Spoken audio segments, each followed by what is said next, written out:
Assalamualaikum warahmatullahi wabarakatuh. Perkenalkan, nama saya Siti Nurjana Siregar dari kelompok 5. Baiklah, saya akan membacakan hasil diskusi dari kelompok saya, yaitu dengan materi asuhan keperawatan pada keluarga anak usia remaja dengan obesitas. Yang pertama, konsep obesitas. Definisi overweight adalah berat badan melebihi standar berat badan menurut tinggi badan, meningkatnya otot tubuh atau jaringan lemak atau keduanya. Selanjutnya, obesitas adalah akumulasi jaringan lemak di bawah kulit yang berlebihan dan terdapat di seluruh tubuh. Obesitas seringkali dihubungkan dengan overweight, walaupun tidak selalu identik, oleh karena obesitas mempunyai ciri-ciri tersendiri. Selanjutnya, obesitas digolongkan menjadi 3 kelompok. Yang pertama, obesitas ringan, kelebihan berat badan 20-40%. Yang kedua, obesitas sedang, kelebihan berat badan 41-100%. Yang ketiga, obesitas berat, kelebihan berat badan lebih 100% atau obesitas berat ditemukan sebanyak 5% dari antara orang-orang yang gemuk. Selanjutnya, obesitas dapat disebabkan oleh beberapa faktor. Yang pertama, keturunan. Yang kedua, pola makan. Yang ketiga, obat-obatan. Yang keempat, psikososial ekonomi. Yang kelima, aktivitas. Yang keenam, pola pikir. Yang ketujuh, konsentrasi intake makanan. Selanjutnya, konsep keluarga. Definisi keluarga adalah unit terkecil dalam masyarakat yang terdiri dari suami istri, atau suami istri dan anaknya, atau ayahnya dan anaknya, atau ibunya dan anaknya. Selanjutnya, fungsi keluarga. Yang pertama, fungsi afektif. Fungsi afektif berhubungan erat dengan fungsi internal keluarga yang merupakan basis kekuatan keluarga. Yang kedua, fungsi sosialisasi, yaitu proses perkembangan dan perubahan yang dilalui individu yang menghasilkan interaksi sosial. Yang ketiga, fungsi reproduksi. Keluarga berfungsi untuk meneruskan keturunan dan menambah sumber daya manusia. Yang keempat, fungsi ekonomi. Fungsi ekonomi merupakan fungsi keluarga untuk memenuhi kebutuhan seluruh anggota keluarga, seperti memenuhi kebutuhan akan makanan, pakaian, dan tempat tinggal. Selanjutnya, fungsi perawatan atau pemeliharaan kesehatan. Keluarga juga berperan atau berfungsi untuk melaksanakan praktek asuhan kesehatan, yaitu untuk mencegah terjadinya gangguan kesehatan dan atau merawat anggota keluarga yang sakit. Selanjutnya, tipe keluarga. Yang pertama, tipe tradisional. Yang pertama, the nuclear family atau keluarga inti. Yang kedua, the dyad family atau keluarga tanpa anak. Yang ketiga, the childless family, keluarga tanpa anak karena terlambat menikah. Yang keempat, keluarga adopsi. Yang kelima, the extended family, keluarga yang terdiri dari 3 generasi yang hidup bersama dalam satu rumah. Yang selanjutnya, the single parent family, keluarga orang tua tunggal. Selanjutnya, yang non-tradisional. Yang pertama, keluarga yang terdiri dari orang tua, terutama ibu dengan anak dari hubungan tanpa nikah. Yang kedua, keluarga dengan orang tua tiri. Yang ketiga, beberapa pasang keluarga dengan anaknya yang tidak ada hubungan saudara yang hidup bersama dalam satu rumah. Yang keempat, keluarga kumpul kebo, heteroseksual. Yang selanjutnya, gay and lesbian families. Selanjutnya, konsep keluarga usia remaja. Definisi remaja. Pada umumnya yang dikatakan remaja adalah jika seorang berumur 10-18 tahun untuk wanita dan 12-20 tahun untuk laki-laki. Tahap perkembangan remaja dibagi menjadi 3, yaitu yang pertama, remaja awal 12-15 tahun. Yang kedua, remaja menengah 15-18 tahun. Yang ketiga, remaja akhir 19-22 tahun. Selanjutnya, tugas perkembangan remaja. Yang pertama, menerima fisiknya sendiri berikut keragaman kualitasnya. Yang kedua, mencapai kemandirian emosional dari orang tua atau figur-figur yang mempunyai otoritas. Yang ketiga, mengembangkan keterampilan komunikasi interpersonal dan belajar bergaul dengan teman sebaya atau orang lain, baik secara individual maupun kelompok, dan seterusnya. Selanjutnya, tinjauan kasus. Data umum, identitas kepala keluarga, nama Tuan H, umur 50 tahun, agama Islam, suku Piliang, pendidikan S1, pekerjaan PNS, alamat Jalan Pasar Pariaman, nomor HP sekian. Selanjutnya tipe keluarga. Keluarga Tuan H memiliki tipe keluarga inti karena keluarga Tuan H terdiri dari Aisyah, ibu dan anak yang tinggal dalam satu rumah. Tidak ada masalah dalam keluarga Tuan H. Selanjutnya suku bangsa. Keluarga Tuan H dan Nyonya S semenjak berasal dari suku Minang, Sumatera Barat, Indonesia. Jika sakit, Tuan H dan Nyonya S terkadang menggunakan obat-obatan tradisional dan juga obat-obatan dari dokter. Selanjutnya agama dan kepercayaan. Anggota keluarga Tuan H beragama Islam. Tuan H dan Nyonya S selalu mengajarkan anaknya untuk selalu dekat dengan Allah SWT, mengingatkan anak-anaknya sholat 5 waktu, sering mengusahakan untuk sholat berjamaah setiap malam Jumat. Seluruh anggota keluarga membaca Yasin bersama. Selanjutnya komposisi keluarga. Teman-teman bisa melihat tabel yang kelompok sajikan. Selanjutnya status sosial ekonomi keluarga. Tuan H bekerja sebagai PNS di SMA 1 Pariaman dengan penghasilan lebih kurang 4 juta per bulan. Tuan H juga mengatakan bahwa dia biasanya mendapatkan sertifikasi dari kantornya sebesar lebih kurang 9 juta per bulan. Nyonya S adalah ibu rumah tangga, namun Nyonya S mempunyai usaha sampingan, yaitu membuka sebuah warung kecil yang menjual kebutuhan sehari-hari seperti beras, minyak, sayur, dan lain-lain. Selanjutnya aktivitas rekreasi keluarga. Kegiatan yang dilakukan keluarga untuk rekreasi adalah menonton TV, makan bersama di luar, dan sesekali bertamasya keluar kota, kadang-kadang berkumpul dengan sanak saudara saat ada acara keluarga dan lebaran. Selanjutnya riwayat dan tahap perkembangan keluarga. Tahap perkembangan keluarga saat ini. Tuan H memiliki 4 orang anak, 2 laki-laki dan 2 perempuan. Saat ini anak pertama keluarga Tuan H berumur 18 tahun, belum berkeluarga dan masih kuliah.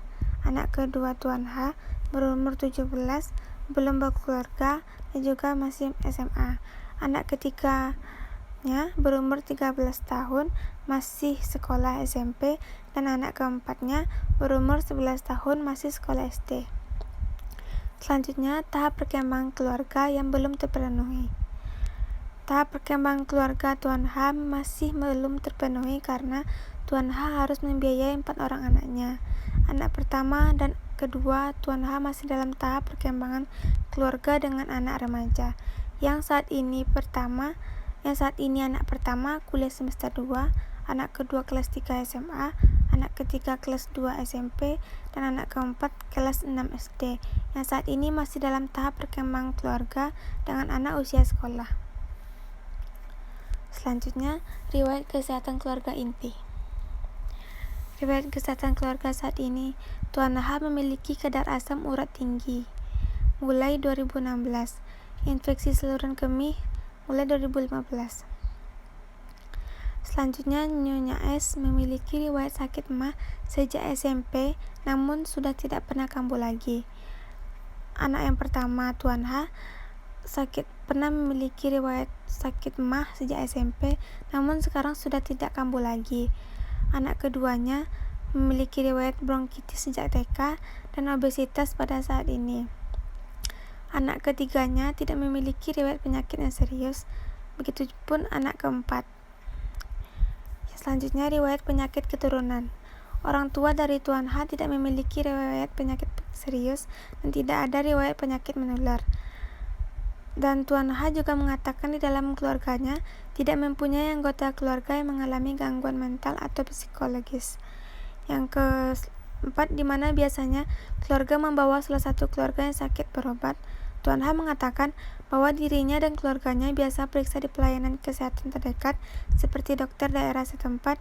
Jika memerlukan penanganan serius akan dibawa ke rumah sakit terdekat dan kadang-kadang ke pengobatan tradisional. Selanjutnya, data lingkungan. Karakteristik rumah.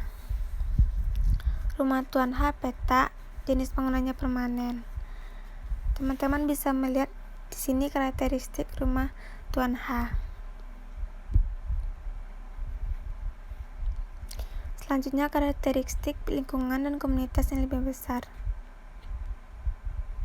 Teman-teman bisa membacanya ya. Selanjutnya, mobilitas geografik keluarga. Apakah sebelumnya pernah pindah-pindah rumah? Tuan H sebelumnya menikah tinggal di rumah orang tuanya yang masih berada di sekitar lingkungan rumah sekarang. Nyonya S sebelum menikah tinggal di rumah orang tuanya yang masih berada di sekitar lingkungan rumah. Sekarang anak-anak Tuan H dari lahir tinggal di rumah sekarang. Teman-teman bisa membacanya ya, soalnya saya akan mempersingkat waktu.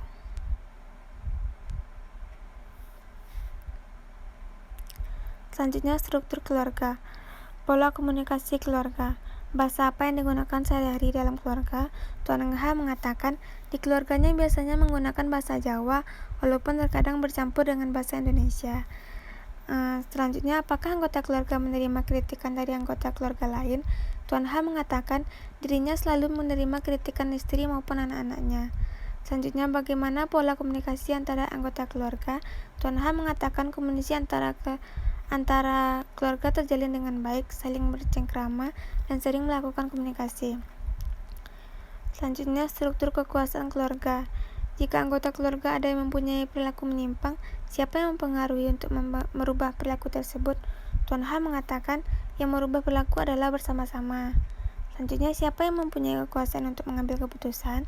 Tuan H mengatakan yang mengambil keputusan dalam keluarganya diputuskan bersama-sama. Selanjutnya, apakah seluruh anggota keluarga berperan aktivitas dan mengambil keputusan? Tuan H mengatakan semua anggota keluarga berperan aktif dalam mengambil keputusan. Selanjutnya, fungsi keluarga. Yang pertama, fungsi afektif. Sejauh mana keluarga mengetahui kebutuhan anggota keluarga masing-masing? Tuan H mengatakan anggota keluarganya bisa mengerti kebutuhan masing-masing anggota keluarga. Selanjutnya, bagaimana perhatian antara anggota keluarga dan apakah mereka saling mendukung? Tuan H mengatakan istri dan anak-anaknya saling perhatian. Ketika ada yang memiliki masalah, banyak kerjaan, ataupun sedang sakit, seluruh anggota keluarganya saling membantu dan memberikan perhatian serta kasih sayang lebih. Selanjutnya, apakah antara anggota keluarga akrab? Tuan H mengatakan bahwa istri dan anak-anaknya juga menantunya saling akrab satu sama lain. Selanjutnya, fungsi sosialisasi.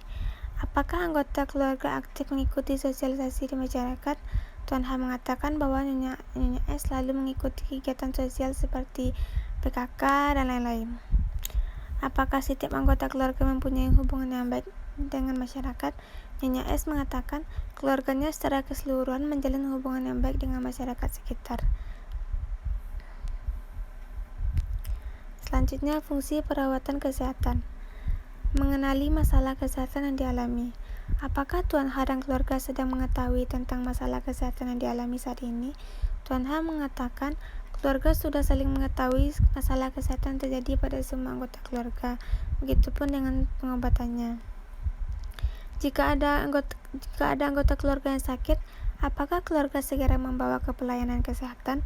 Tuan H mengatakan jika anggota keluarganya sakit, biasanya diusahakan untuk diobati dengan cara mengunjungi ke dokter daerah setempat ataupun daerah terdekat. Selanjutnya, stres dan coping keluarga. Stresor, kekuatan dan persepsi keluarga. Tuan H dan keluarga mengaku cemas dengan kesehatan anggota keluarganya, namun keluarganya tidak putus asa dan tidak terlihat menampilkan perilaku yang maladaptif. Selanjutnya, strategi coping keluarga. Tuan H mengatakan strategi coping keluarga baik, selalu mengharapkan adanya petunjuk dan mengharapkan ridho Allah dalam segala kejadian maupun masalah yang terjadi. Adaptasi keluarga. Tuan H mengatakan adaptasi keluarga baik, begitupun dengan Tuan R yang baru tinggal di sana selama 2 bulan. Melacak stresor, coping, adaptasi sepanjang waktu jika ada suatu masalah. Keluarga Tuan H berharap atas penyelesaian dengan senantiasa memohon petunjuk dari Allah Subhanahu wa Ta'ala. Berikut tabel pemeriksaan individu tiap anggota keluarga.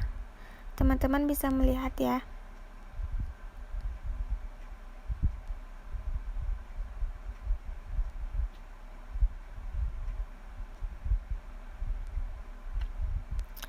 Selanjutnya, harapan keluarga. Tuan H berharap keluarganya selalu sehat walafiat, dan keluarga juga berharap petugas kesehatan dapat memberikan pelayanan yang baik, tepat, dan cepat kepada siapa saja yang membutuhkan, tidak membeda-bedakan seorang dalam memberikan pelayanan kesehatan, miskin maupun kaya. Ini analisa data kelompok.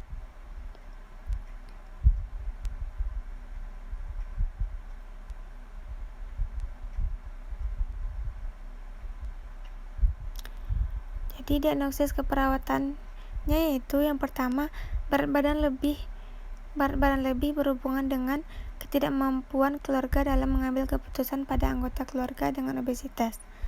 Selanjutnya, obesitas berhubungan dengan ketidakmampuan keluarga dalam merawat anggota keluarga yang obesitas. Selanjutnya, defisit pengetahuan berhubungan dengan ketidakmampuan keluarga mengenal masalah obesitas. Ini format rencana asuhan keperawatan keluarganya ya.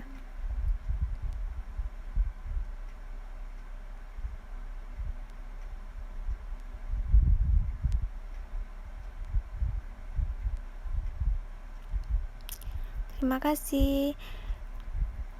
Assalamualaikum warahmatullahi wabarakatuh.